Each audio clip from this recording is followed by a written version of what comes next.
Hello guys, and welcome to another day with Zimbaleta. My name is Serge, and in today's video we're continuing working on this 2014 Mercedes Sprinter 2.1 liter diesel. Now this is a continuation of a video that I have titled how to remove exhaust manifold / install, and this is a part 2, even though that video does not say it's a part 1. This is a part 2 of that video. I just did not have enough room to really even put like part 2, so maybe in the future I'll just put it on like a thumbnail or something. I just didn't have much time since that video literally went out that same day that I worked on it. So I worked on it yesterday all the way till 9 p.m. Put up all my tools, edited the video, and actually uploaded it to the internet. Good thing I have really fast internet. So anyways, last night I showed you what I had to deal with. We had like one broken bolt. I actually ended up dropping that bolt. When I was cleaning up, I had like a whole tray of bolts, and since those bolts are not magnetic, it like literally fell out of the tray and fell down somewhere, you know, not on top of the engine, it's like somewhere down. But I was gonna take a closer look at that bolt, even though it's not important. Turns out that this was not the same vehicle that got worked on and that exhaust manifold gasket been replaced. It was a different one because the man has 3 different vans like this. He is going to be selling one of them pretty soon, because I know you guys wrote a comment in yesterday's video asking if he's going to have like one of them for sale. So yeah, actually, surprisingly, he's going to be selling like one of them. I don't know nothing about that van. If you guys are interested, write in the comments and you know, write whatever you want to know, and I'll get that information from the guy and I'll get it to you, okay? With that being said, what I wanted to tell you guys is, first of all, I'm going to grab one of the bolts.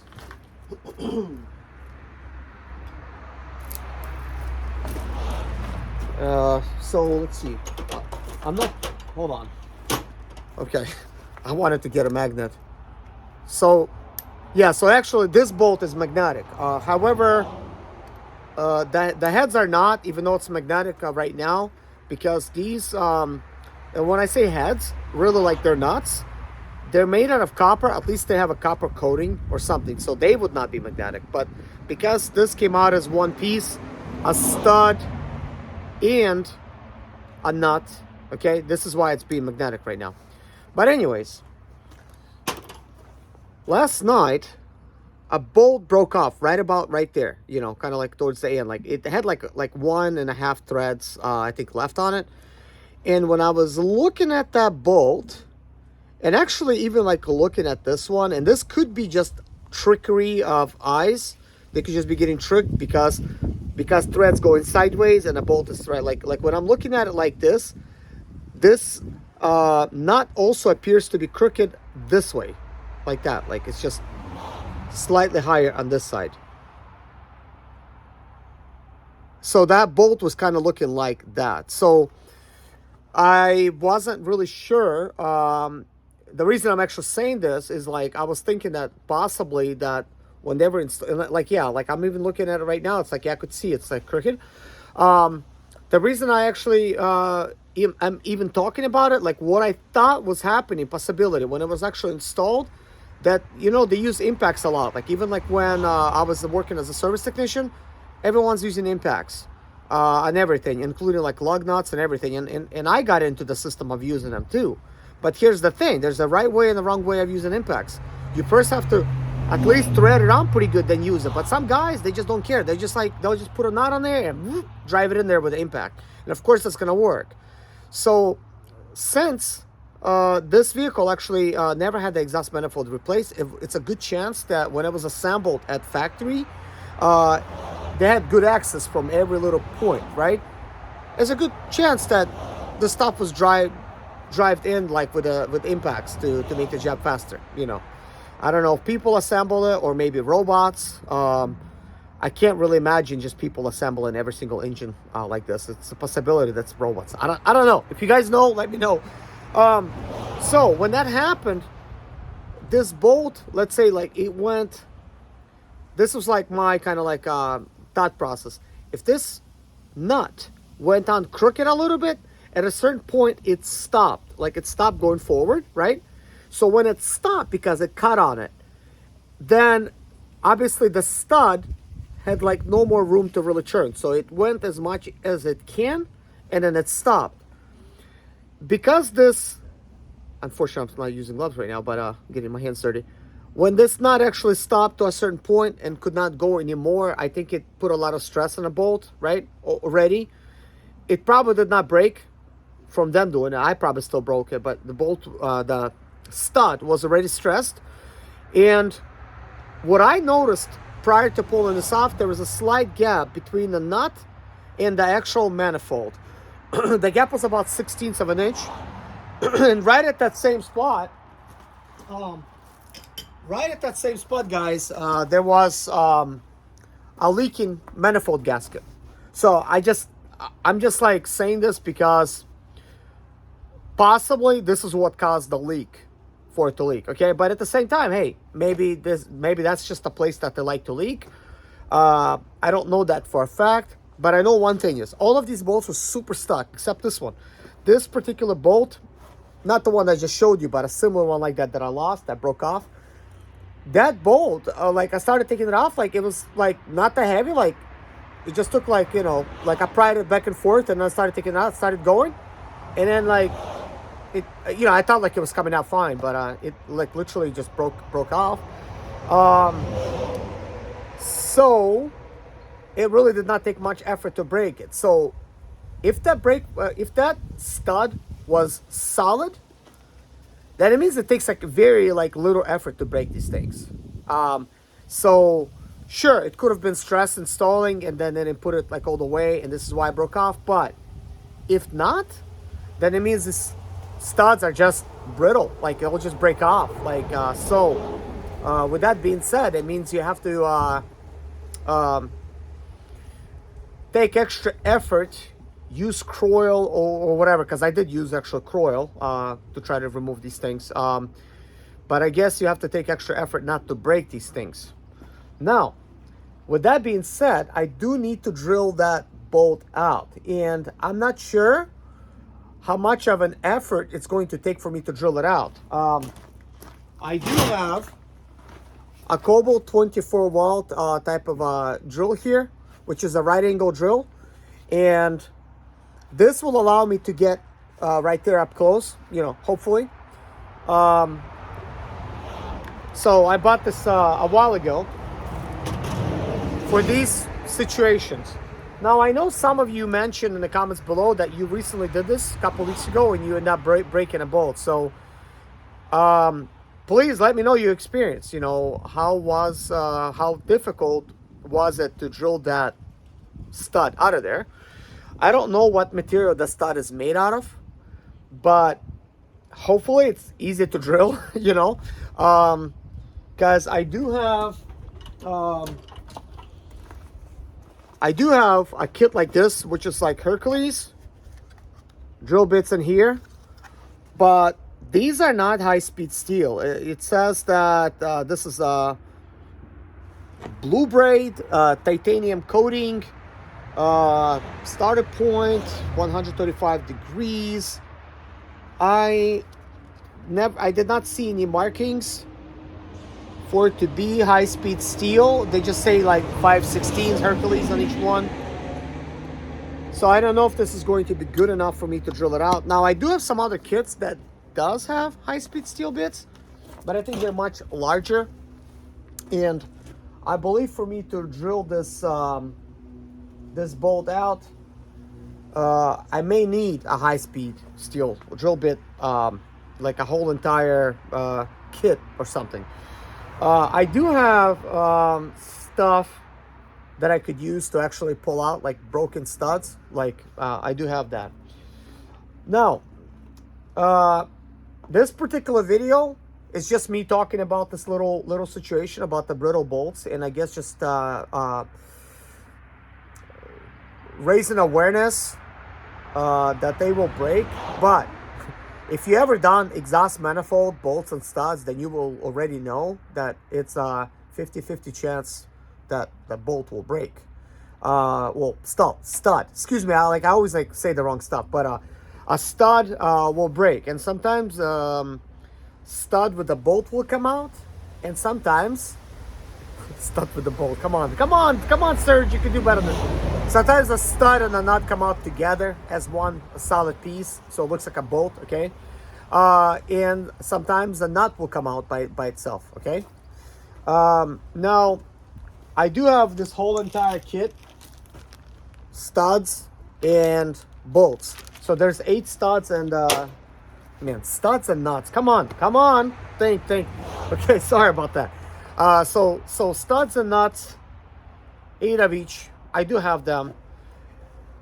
Since experiencing a breakage of this stud, I am not looking forward to replacing all of them, obviously, because do I really want to run into a chance of me having to drill it out? And then, because this is not an easy place to drill them out, like even like looking at it from here, there's not a lot of room, even if you use the right angle. So the possibility of you drilling sideways and not seeing what you're drilling into, it's a very high likelihood that you're going to damage the threads on, well, not on the manifold itself, but on the head itself. I mean, you could damage the threads, and that's not going to be good. You know, so if you're going to damage, yeah, like, that's not going to be good. Okay, so would you want that extra trouble for yourself? I know I would not. I don't want to be responsible for somebody's head. But one thing I made clear with this customer and with every customer, that it is a good idea to get studs and nuts because yes, it's a 50% chance of breaking them. So it's a good thing to have it on hand, okay? Now, is that a good idea to replace them? I'd say not. Now, I do want to now show you, since, you know, we're talking about this, I want to make sure I cover everything in one. So I'm going to grab a stud and couple bolts. Couple nuts. I'm sorry. Okay. So here's a stud. Imagine this is my finger. I dropped it. Okay. So imagine this is installed in your head, okay? So you will have a nut that goes on it. So we'll just put a knot on it like this. It's actually not spinning really good, unfortunately. Doesn't spin that well. Probably a good thing. What I was going to say is, if this was actually, I could see why. All right. Oh my. It's a good thing I'm showing you this. I don't know if they meant to do this. You could see that they're bent inside. They've been crushed. Look at that. Literally, this nut is crushed. All of them. And you could see that they're made out of copper. And actually, you could see the teeth markings right here. If I could get this to adjust, but this is a front camera. There's teeth markings. It's like, yeah, and there's markings on both sides. So there's a marking here. And when you flip it over on the other side, it looks like they put this in a vise and squeeze that tight. Now, this is probably why I'm noticing that they're going on a little crooked, because I mean, that's actually kind of straight right now because I haven't put it much further than that. So that means as you're installing this, like if you want to install the studs, you could simply just put a nut on the stud and install it, okay? So if these nuts was not crushed, let's say you need to actually remove a stud, and these nuts are not crushed. So imagine, so obviously I would not be able to use these, okay? So you need to find, so I guess, okay, so like let me tell you, like the installation and then the removal, because it's going to be quite different. Because First, I'll cover the installation of these studs. If your whole stud came out with the nut, so you put a nut on it just like I did. Because it's crushed, it basically caught on it really good. So you have traction. So this won't spin anymore.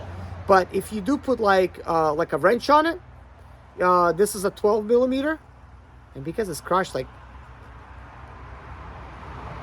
this is probably one of them is stripped. I'm like what the heck? It doesn't look like a strip, but it's like literally loose. It's because it is crushed. Okay, so you start putting it in, and it goes like in like that, like right. It's gonna get tight, and then as the stud reaches the inside of the head, it will stop right about there, and then it will allow you then to spin this bolt further, and to actually make the manifold hold down to the body like really good. Well, to the head.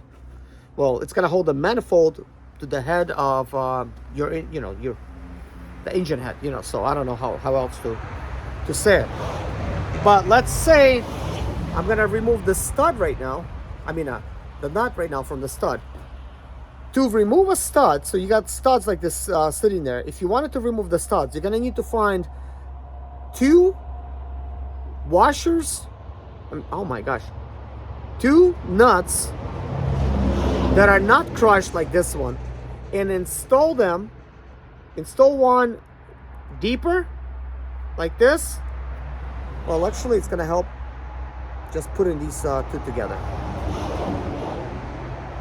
So you'll install both of them like this. So you will then want to remove it by actually taking this other nut right here and twisting it. Because this other one is installed, I'm gonna drop it. It's probably gonna help having him on here. So let's just okay. Oh my gosh. Let me grab a used one.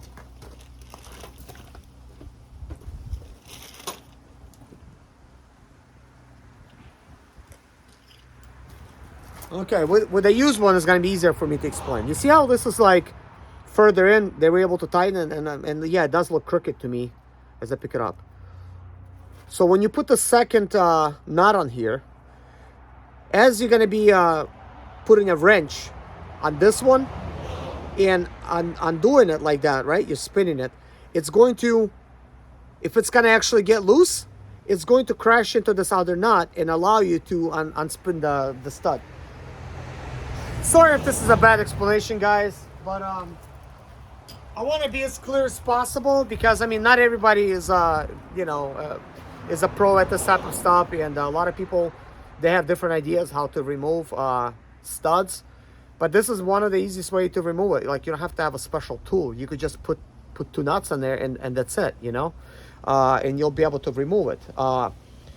And you'll probably be able to use original nuts if they came off, because they, at this point, they already have expanded. You'll just need to carefully install them on there and just rock it out of there, So that is that. And boy, just this explanation is, it's taken a while. With all this different stuff that you run into, but I think for somebody that hasn't done this type of job before and you're thinking about doing it for the first time, this is going to be very helpful. Sure, if you have experience with actually removing any type of intake manifold, especially on sprinters, then you already know you're going to run into these issues and you know how to deal with them. But for somebody that never had experience in doing this kind of stuff, you're gonna wanna know, like, well, how do you remove a stud? How do you really deal with this whole situation? How do you drill one out? So I will be making a separate video of me having to drill that stud out. I'm gonna try to give you guys a good angle so you could see what I'm doing. But I mean, how good of an angle you really can get on it, I don't know, because my whole body's gonna be leaning over there. I'm gonna be trying to keep everything steady and looking. There's just really no way. You could only see from the sidelines like that. Yes, I am working on something. You're not going to really be able to see what I'm doing.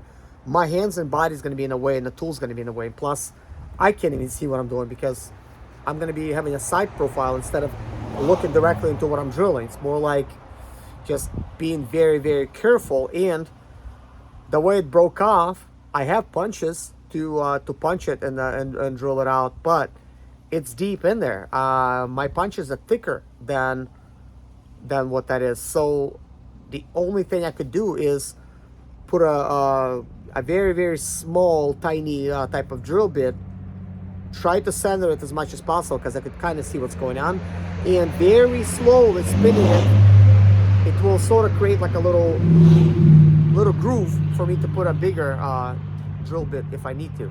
So that is that. But anyways, I hope you enjoyed this video that I made. Let me know if this was helpful. I know some of you guys are already gonna think that I talk too much on this and this is unnecessary, but I'll try to title it in such a way that this is actually explanation. That way it does not waste anybody's time.